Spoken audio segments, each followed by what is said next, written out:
کرامت کسے کہتے ہیں اور کرامت کا ثبوت قرآن کی روشنی میں. چونکہ سیدنا غوث الثقلین رضی اللہ المولا تبارک و تعالی عنہ کی 11ویں کے مہینے میں بہت ساری کرامتیں آپ نے سنی ہوں گی، اور یوٹیوب پر کرامتوں پر اعتراض کرنے والوں کے بھی بیانات آپ نے سنے ہوں گے. تو میں نے چاہا کہ کرامت کے حوالے سے کچھ سمجھاؤں اور کرامت کا ثبوت بھی قرآن و احادیث کی روشنی میں کچھ پیش کرنے کی سعادت حاصل کروں، تاکہ جس عقیدے کو ہم فالو کرتے ہیں وہ اس عقیدے پر ثابت قدمی کا جذبہ بھی پیدا ہو.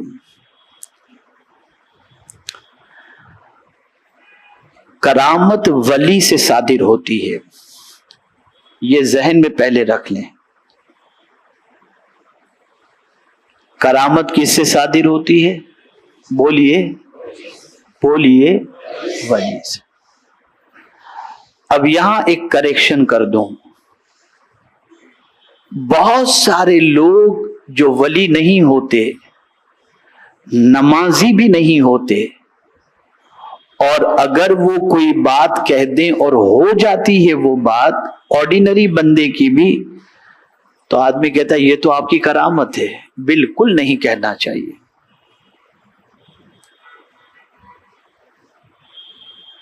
کرامت صرف ولی سے صادر ہوتی ہے، اور ولی اس کو کہتے ہیں الذین آمنوا وکانوا یتقون، جو صاحب ایمان ہو اور صاحب تقوی ہو،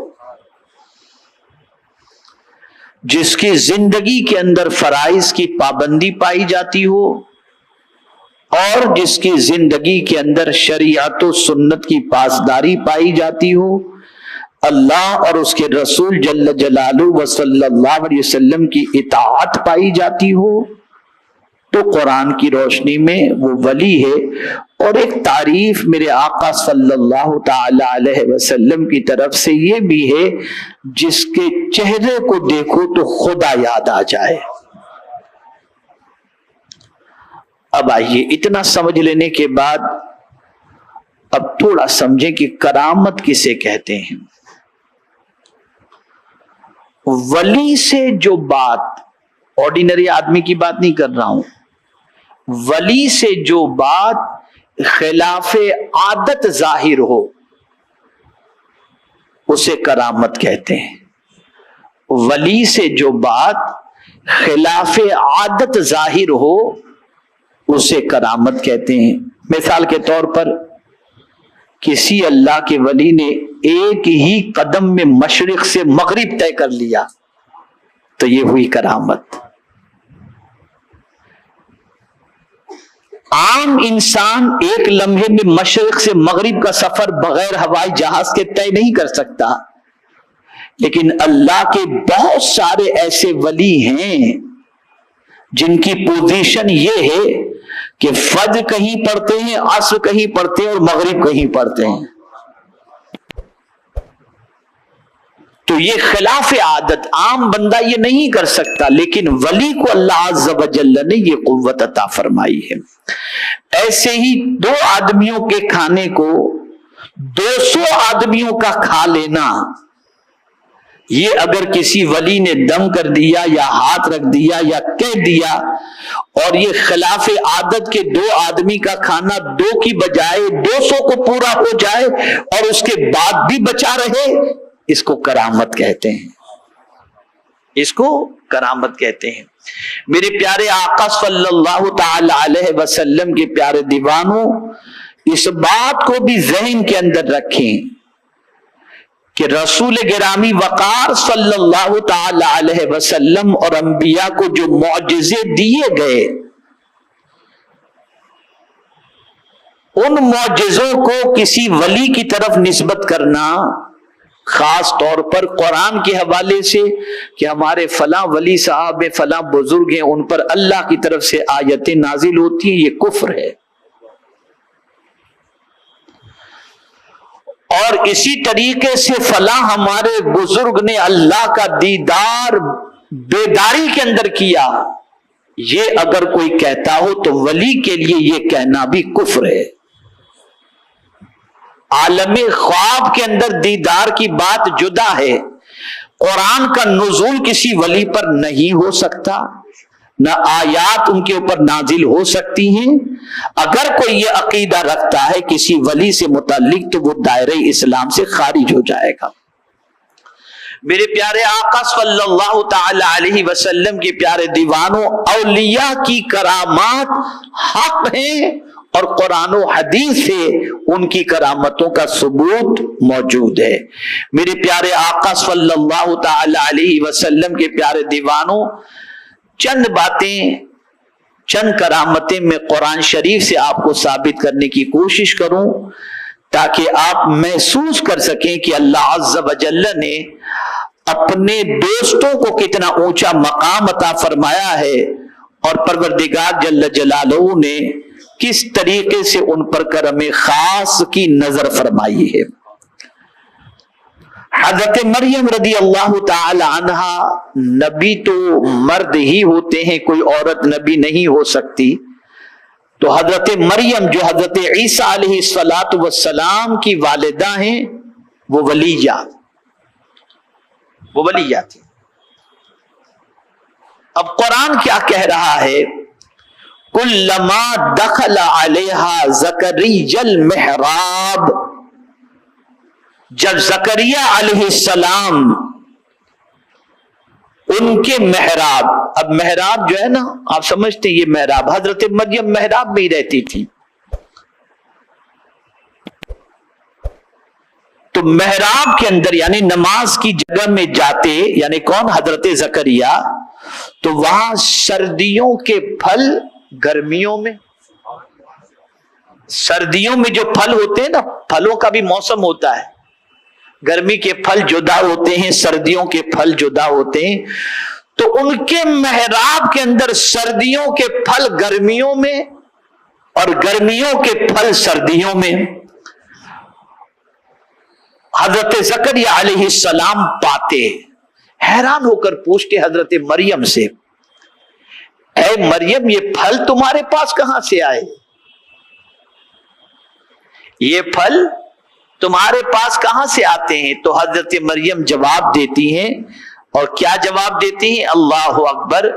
قرآن کہتا ہے کہ حضرت مریم رضی اللہ تعالی عنہ جواب دیتی ہیں، جب انہوں نے کہا قال یا مریم انا لک ھذا، یہ پھل تمہارے پاس کہاں سے آتے ہیں؟ تو حضرت مریم جواب دیتے قالت هو من عند اللہ، وہ اللہ کے پاس سے آتے ہیں اور بے شک اللہ جسے چاہے بے حساب روزی عطا فرما دے۔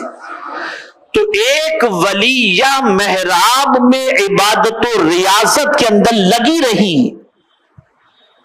تو اللہ عز و جل نے ان کے ذریعے یہ کرامت ظاہر فرمائی کہ ان کے لیے اللہ عز و جل نے سردیوں کے پھل گرمیوں میں اور گرمیوں کے پھل سردیوں میں ان کو محراب میں اللہ عطا فرما دیتا۔ تو یہ اللہ کا عطا کرنا اور ان کا پا لینا یہ ان کی کرامت ہے۔ تو قرآن سے یہ بات ثابت ہو جاتی ہے کہ اللہ عز و جل نے اپنے مقبول بندوں کو یہ مقام عطا فرمایا ہے کہ عام انسان کو جو عادتوں کے مطابق جو چیز میسر ہوتی ہے اس سے ہٹ کر اللہ اپنے دوستوں کو عطا فرماتا ہے، اور وجہ یہ ہوتی ہے تاکہ بندہ یہ سمجھ جائے کہ یہ عام بندہ نہیں، یہ اللہ کا مقبول بندہ ہے، اور اس کے دل کے اندر اللہ عز و جل کے اس ولی کی محبت پیدا ہو جائے۔ آئیے اب دوسری آیت کی طرف آتے ہیں، یہ کرامت ثابت ہو گئی۔ دوسری آیت حضرت سلیمان علیہ الصلاۃ والتسلیم، یہ واقعہ آپ نے بارہا سنا ہے، لیکن آج میں ایک دوسرے اینگل سے سمجھاؤں گا تو بہت اچھی طرح سمجھ میں آ جائے گی، بات سمجھ میں آ جائے گی۔ حضرت سلیمان علیہ الصلاۃ والسلام فرماتے قال یا ایھا الملؤ ایکم یاتینی بعرشھا قبل ان یاتونی مسلمین۔ حضرت سلیمان علیہ الصلوۃ والتسلیم نے فرمایا اپنے درباریوں سے کہ اے درباریوں، تم میں کون ہے جو بلقیس کا تخت میرے پاس لے آئے اس سے پہلے کہ بلقیس میرے پاس فرما بردار ہو کر کے حاضر ہو؟ توجہ چاہوں گا، بلقیس کا تخت لانے کے سلسلے میں حضرت سلیمان علیہ الصلوۃ والتسلیم اپنے درباریوں سے پوچھتے ہیں کہ بلقیس میرے پاس آئے اس سے پہلے اس کا تخت کون لا کر میرے پاس پیش کرے گا؟ اللہ اکبر!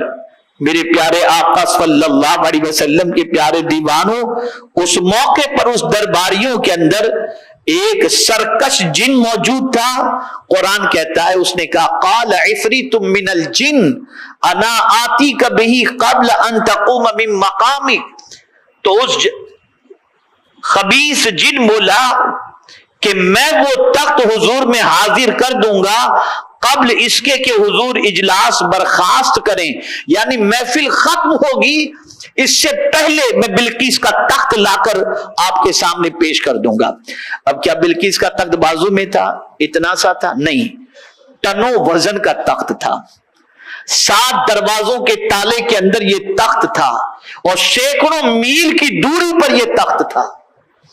اور حضرت سلیمان علیہ السلام فرماتے ہیں بلقیس کا تخت سینکڑوں میل کی دوری سے جو ٹنوں وزن کا تھا، اس سے پہلے کہ بلقیس میرے پاس حاضر ہو کون لے کر کے آئے گا؟ تو سرکش جن نے کہا کہ حضور یہ محفل ختم ہوگی نا، اس سے پہلے بلقیس کا تخت لا کر کے میں آپ کے سامنے پیش کر دوں گا۔ اسے تو نہیں معلوم تب یہ محفل کب تک چلے گی، مجلس کب تک چلے گی، لیکن اس نے اپنی طاقت کے بارے میں بتایا کہ میں اتنی جلدی سے لا کر کے دوں گا۔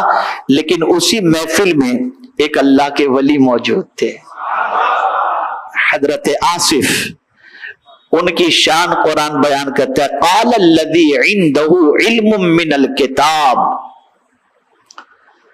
انا آتیک بہ قبل ان یرتد الیک طرفک، تو اس محفل میں کتاب کا علم رکھنے والا ایک شخص موجود تھا۔ اس نے کیا کہا؟ سرکش جن نے کہا تھا محفل برخاست ہونے سے پہلے، لیکن جس کے پاس کتاب کا علم تھا اس نے کہا پلک کے جھپکنے سے پہلے لا کر کے پیش کر دوں گا۔ یہاں سے یہ بات واضح طور پر سمجھ میں آئی کہ اللہ نے اپنے ولیوں کو یہ طاقت دی ہے کہ سینکڑوں میل کی مسافت کی دوری پر اگر کوئی چیز موجود ہو تو پلک کے جھپکتے لا کر کے وہ پیش کر سکتے ہیں۔ یہ قرآن نے حضرت آصف کی کرامت کو ظاہر فرما کر بتا دیا۔ اب یہاں میں آپ کی توجہ چاہوں گا، حضرت آصف کے پاس اس کتاب کا علم تھا۔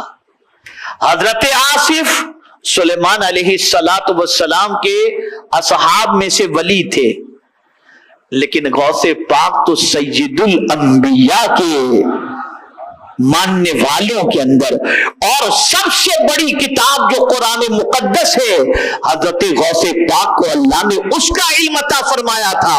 تو جب آصف کی طاقت یہ ہے تو غوث پاک کی طاقت کا عالم کیا ہوگا؟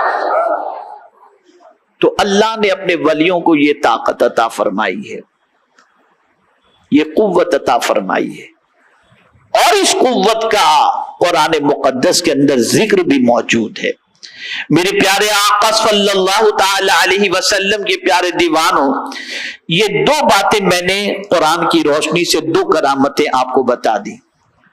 اب جو بخاری شریف کے ذریعے میں آپ کو کرامت بتا رہا ہوں اسے سماعت فرمائیں، تاکہ آپ محسوس کر سکیں کہ اللہ کے ولیوں کو اللہ نے کیسی طاقت عطا فرمائی ہے۔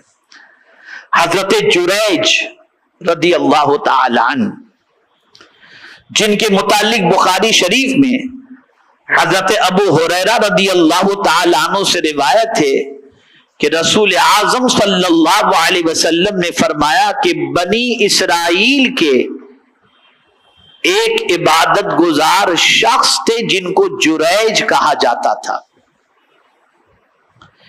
ایک مرتبہ وہ نماز پڑھ رہے تھے، ان کی والدہ ان کے پاس آئیں اور ان کو آواز دی. حضرت جریج نماز پڑھ رہے تھے, ان کی والدہ آئیں اور والدہ نے آواز دی. حضرت جریج نماز میں مصروف رہے اور والدہ کی آواز پر نماز کو انہوں نے نہیں توڑی. پھر تھوڑی دیر کے بعد والدہ آئیں اور دوبارہ آواز دی تو حضرت جریج دل میں سوچ رہے تھے کہ میں نماز چھوڑ دوں اور والدہ کو جواب دوں یا نماز ادا کروں اور والدہ کو جواب نہ دوں. تو انہوں نے والدہ کو جواب نہیں دیا, نماز کے اندر مصروف رہے. تو اب رسول اعظم صلی اللہ تعالی علیہ وسلم ارشاد فرماتے ہیں والدہ چلی گئی ان کی, اور کچھ عرصے کے بعد ان کی والدہ پھر آئیں, بلانے پر جواب نہ آنے کی صورت میں بد دعا دینے لگی. اب کیا بد دعا دی انہوں نے؟ ان کی والدہ نے کہا اے اللہ تو اسے موت نہ دینا جب تک تو اسے کسی فاحشہ کا منہ نہ دکھائے. یعنی آوارہ عورت جو ہے نا, اے اللہ میرے اس بچے کو موت اس وقت تک نہ آئے جب تک کہ کسی آوارہ عورت کا یہ منہ نہ دیکھ لے. یہ ماں نے بد دعا دی. جریج اپنی عبادت گاہ میں تھے, اب ماں بد دعا دے کے چلی گئی. جریج اپنی عبادت گاہ کے اندر تھے, اچانک ایک فاحشہ عورت آئی. انہوں نے عبادت خانہ ایک بنا کے رکھا تھا جس کے اندر وہ عبادت میں مصروف رہتے تھے. ایک فاحشہ عورت آئی اور آنے کے بعد جریج کو فتنے میں ڈالنے کا ارادہ کیا, اور حضرت جریج سے اس نے کہا مجھ پہ قابو پالو, اور اپنی خواہش کا اس نے اظہار کیا. حضرت جریج رضی اللہ تعالیٰ عنہ نے انکار کیا تو وہ فاحشہ عورت چلی گئی اور جا کر ایک چرواہے سے اس نے منہ کالا کیا, اور اس چرواہے سے ایک بچہ اس کے بطن میں رہ گیا. کچھ دنوں کے بعد جب وہ بچہ پیدا ہوا تو اس نے شور مچا دیا کہ یہ بچہ جریج کا بچہ ہے اور جریج نے میرے ساتھ منہ کالا کیا ہے. ماں کی بد دعا کتنی خطرناک ہوتی ہے سوچئے آپ. لیکن چونکہ حضرت جریج رضی اللہ تعالیٰ عنہ بے قصور تھے, وہ ماں کی نافرمانی کرنا نہیں چاہتے تھے, وہ عبادت میں تھے, اور اس وجہ سے وہ ماں کو جواب نہ دے سکے. لیکن ماں نے جب کہہ دیا کہ فاحشہ کا منہ نہ دیکھے اس وقت تک اسے موت نہ آئے, تو فاحشہ آئی اور آ کر کے اس نے گناہ میں گرفتار کرنے کے لیے کوشش کی. حضرت جریج اس کے فتنے سے بچے, لیکن اس عورت نے حضرت جریج کے حوالے سے پورے شہر میں مشہور کر دیا کہ یہ بچہ حضرت جریج کا ہے. اور جب یہ بات مشہور ہوئی تو پبلک تو کیا ہے, پبلک کا معاملہ ہے, بس انہوں نے حضرت جریج کے سلسلے میں برا بھلا کہنا شروع کیا, اور حضرت جریج رضی اللہ تعالی عنہ کی عبادت خانے کو انہوں نے ڈھا دیا, گرا دیا. یہ بخاری شریف کی حدیث سنا رہا ہوں آپ کو, اس کو گرا دیا انہوں نے. اب آقا کریم صلی اللہ علیہ وسلم فرماتے ہیں کہ حضرت جریج رضی اللہ تعالی عنہ نے 2 رکعت نفل پڑھی, کھڑے ہو گئے, وضو کیا, 2 رکعت پڑھی, اور پڑھ کر آئے اس بچے کے پاس جس کے بارے میں کہا جا رہا تھا کہ یہ جریج کا بچہ ہے. آئے, بچے پہ ہاتھ رکھا اور اس بچے سے آپ نے فرمایا اے بچے تو بتا تیرا باپ کون ہے؟ تو سرکار صلی اللہ علیہ وسلم فرماتے وہ ننھا سا بچہ جواب دیتا ہے میرا باپ چرواہا ہے. جب لوگوں نے یہ سنا اور حضرت جریج کی یہ کرامت دیکھی تو حضرت جریج سے انہوں نے معافی چاہی اور کہا اگر آپ کہیں تو آپ کا عبادت خانہ سونے کا بنا کر کے آپ کو پیش کر دیا جائے. تو حضرت جریج رضی اللہ تعالیٰ عنہ نے فرمایا نہیں, مجھے سونے چاندی کا نہیں چاہیے, مجھے میرے مٹی کا ہی میری عبادت گاہ بنا کر کے مجھے دے دی جائے.